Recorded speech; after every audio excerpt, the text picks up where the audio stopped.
Komunikacja tramwajowa w Krakowie ma w sobie sporo ciekawostek, nie tylko związanych z taborem, który jeździ po mieście. Wśród nich mamy unikatową linię tramwajową i nie mówię tu o muzealnej linii numer 0, a do tego unikatowy na całej sieci przystanek oraz czynną pętlę, gdzie pasażerowie nie dojadą. A czy wy znacie te miejsca w Krakowie? A może znacie inne równie ciekawe komunikacyjnie w Polsce? Dajcie znać w komentarzach. A my zaczynamy dzisiejszy odcinek.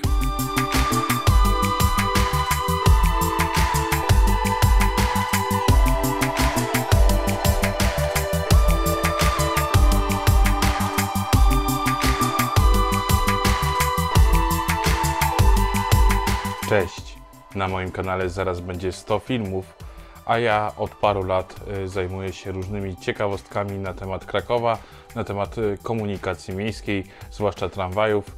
Również ostatnio przyszedł czas na inne miasta, ale wracając do Krakowa poszukałem dość dużo różnych ciekawostek, przedstawiłem je w wielu filmach, ale są takie, które albo musiałem bardzo krótko przedstawić, albo w jakiejś wersji niepełnej, ale też znalazło się całkiem sporo takich, które nie weszły do żadnych filmów. Dlatego stwierdziłem, że fajnie to połączę w całość, w 10 ciekawostek i właśnie dzisiaj je Wam przedstawię. Ja mam na imię Janek. To jest kanał Janek Gada, ciekawostki, historie, podróże. Zaczynamy, czas, start!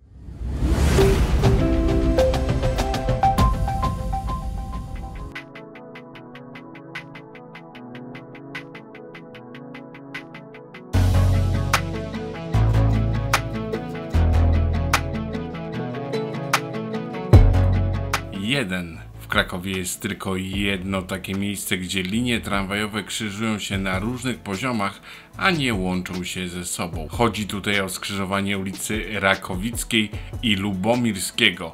Tutaj tak naprawdę mamy 3 poziomy. Na powierzchni idzie tramwaj w kierunku cmentarza Rakowickiego. Pod jezdnią mamy przejście podziemne, które ułatwia zwłaszcza dotarcie z dworca autobusowego czy też kolejowego w kierunku Uniwersytetu Ekonomicznego. Na trzecim, najniższym poziomie mamy tunel tramwajowy i jeśli już przy nim jesteśmy, to 2. Kraków posiada aż 2 tunele tramwajowe. Starszym, chociaż niewiele, jest krakowskiego szybkiego tramwaju. Zaczyna się on obok Politechniki Krakowskiej pod dworcem głównym, a wychodzi na przystanek Rondo Mogilskie. Otwarto go w 2008 roku, ale jego budowa zaczęła się 34 lata wcześniej, w 1974 roku. Ma on długość 1420 metrów.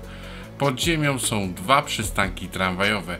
Politechnika i dworzec główny tunel. W planach z lat 70. XX wieku miał być on zdecydowanie dłuższy i dochodzić aż do ulicy Karmelickiej, ale kryzys gospodarczy PRL wszystko pokrzyżował. Zresztą możemy znaleźć całe plany, jak to mawiano, krakowskiego Manhattanu. Drugim tunelem tramwajowym jest ten w ciągu trasy Łagiewnickiej, również oddany z opóźnieniem w 2022 roku, chociaż sporo mniejszym. Łączy on trasę tramwajową do pętli Kurdwanów z ulicą Zakopiańską, przechodząc w bliskie odległości od Sanktuarium Bożego Miłosierdzia. I właśnie przystanek Sanktuarium jest jedynym na jego trasie.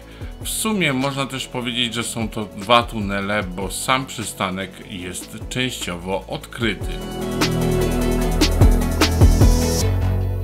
3. Zanim dojdziemy do linii 50, to poza tunelami mamy też estakady. Dlaczego to tak ważne w kwestii tej linii? Zaraz się dowiecie. W ostatnim wideo na kanale pokazywałem Wam przejazd estakadą otwartą w 1984 roku. Prowadzi ona od dworca towarowego nad torami kolejowymi w kierunku pętli Krowodża Górka. Druga estakada tramwajowa Również jest na moim wideo na kanale i prowadzi nad torami kolejowymi dworca kolejowego Płaszów. Łączy ona ulicę Wielicką ze skrzyżowaniem Kuklińskiego i Lipska, gdzie docelowo w przyszłości powinien dotrzeć tramwaj jeszcze od strony ulicy Nowochódzkiej. 4.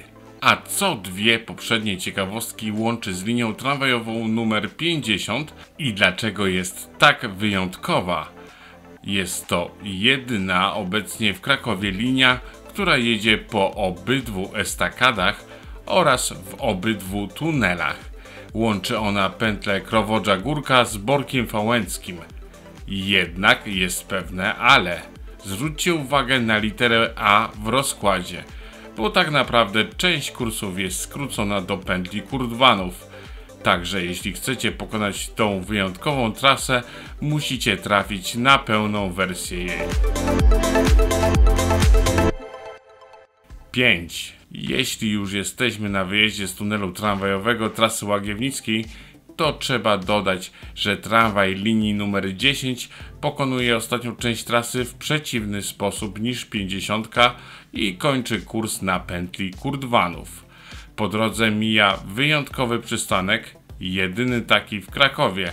Mowa tu o Łagiewniki ZUS, który nie dość, że jest na żądanie, to istnieje tylko w tym kierunku przejazdu, to jest na kierunek tunelu czy pętli Borek Fałęcki.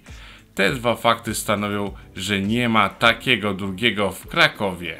I nawet jak wspomniałem mojej mamie na temat tego, że nagrywam właśnie te ciekawostki, to powiedziała mi, że jak była na tym przystanku Łagiewniki ZUS, musiała wysiąść, coś załatwić, to właśnie powiedziała, że problematyczne jest to, żeby wrócić z powrotem do centrum, bo trzeba wsiąść do tramwaju, przejechać przystanek dalej, wysiąść z tego tramwaju i przesiąść się na drugi przystanek, na tramwaj w przeciwną stronę w kierunku centrum. Także jest to na pewno bardzo fajne, ale na pewno nie dla tych, którzy odwiedzają właśnie ten urząd ZUS w Łagiewnikach w Krakowie.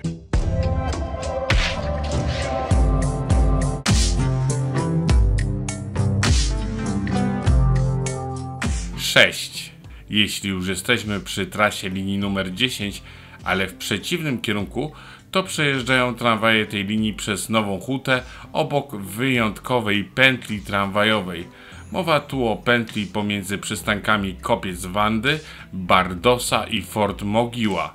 Kończą tutaj swoją trasę linie numer 21 i 22, przy czym pętla ta nie posiada możliwości wysiadania pasażerów, także obecnie pierwszy z wymienionych przystanków, Kopiec Wandy, jest tym końcowym, jak i początkowym. I podobnie jest z linią numer 16 i omawianą pętlą, tyle że tutaj przystankiem końcowym i początkowym jest Bardosa. Tutaj dodajmy, że od strony Pleszowa, czyli przystanku Fort Mogiła na żądanie na pętlę nie wjedziemy. 7. Jeśli już jesteśmy przy liniach 16 i 21, to kursują one tylko i wyłącznie na terenie Nowej Huty. Dodatkowo linia numer 21 do Kopca Wandy jedzie po skróconej trasie. Jeśli wykonuje pełną, to objeżdża kombinat i kończy bieg na pętli Pleszów.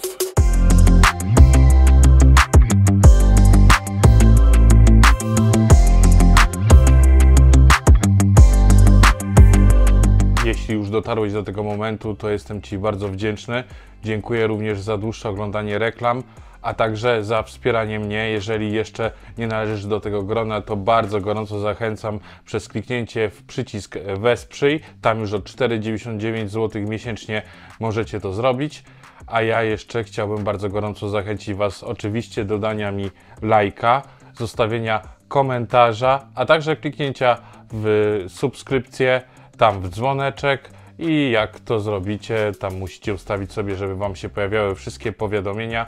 Wtedy nie powinniście przegapić następnych moich filmów. 8. Wróćmy jeszcze na chwilę na drugi brzeg Wisły i m.in. do tunelu trasy Łagiewnickiej oraz estakady nad dworcem w Płaszowie, bo przez te obiekty jedzie linia numer 11 po nowej trasie, ale wciąż będąc jedyną linią, która jeździ tylko i wyłącznie w obrębie tej strony Wisły. Trasa jej to Czerwone Maki Park and Ride do Małego Płaszowa lub oczywiście w drugą stronę.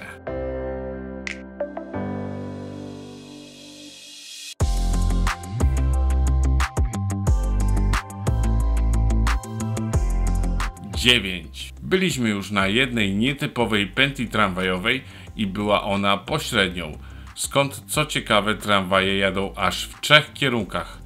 Podobnie jest z pętlą tramwajową Łagiewniki, która obecnie nie jest używana, ale nie wykonamy tutaj tramwajem manewru we wszystkich kierunkach, bo jak jeszcze wjedziemy na nią od strony Borku Fałęckiego, to już na ten kierunek z niej nie wyjedziemy. Dodatkowo wśród klasycznych, ale nieczynnych, awaryjnych pętli mamy Prokocim, Dąbie i zresztą tutaj nie wyjedziemy też w kierunku Nowej Huty, a także rondo Hipokratesa i tutaj podobnie nie pojedziemy w kierunku Miszczejowic. 10. Mówiłem już o pętlach pośrednich, nieczynnych, ale są takie, co działają. Niedawno przywrócono do łask i zmodernizowano pętlę tramwajową Tauron Arena Kraków Wieczysta, do której dojeżdża linia wspierająca 49. Poza nią mamy Bronowice z liniami 13 i 14, a także pokazywaną w poprzednim odcinku pętlę Dworzec Towarowy. Tutaj kończą trasę linie tramwajowe 17 i 19. No i nie zapominajmy o tej, która jest najnowsza w tym zestawieniu, czyli Kurdwanów Park and Ride. Koniec trasy dla linii 10, 24 i wspomnianej wcześniej linii 50.